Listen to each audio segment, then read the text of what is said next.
না না গায়ে দেওয়া যাবে না, নাইছে না, এখন শুধু মুখে টাবির দিয়ে ছবি তুলে শেষ।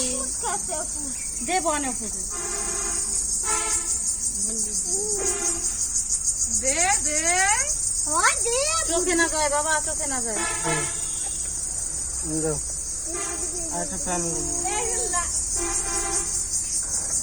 গুরুমে দেখা, গুরুমে গুরুমে ওই গরু মই তো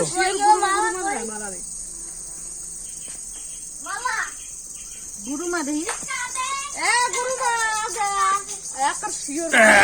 দেখিনি সারে তো ভাইয়া চিতো কপালে দেবো। ওই এরকম আদি দেখ তুই একবার বেফাস কথা কইছি, একদম ঠিক কথাই। কথা বলো না এখন। একবার হেইরে হইতে হয় ওরে। ভালো দেখায়, দেখা কামারে দেখায়, তোর তো আর দেখায় না। না আর নামা একটু পোলাটা নাও। হুইয়া একটু তাকাচ্ছিস? ঠিক আছে। এই দেখো, এদিকে তাকাও, এই জায়গায় তাকাও, ক্যামেরার দিকে তাকাও। আদি তোর ফোন রাখো। যাও দেখি এনে দাঁড়াও, এই জায়গায় দাঁড়াও। ঠিক আছে। না তুমি খাইতে পারবে না।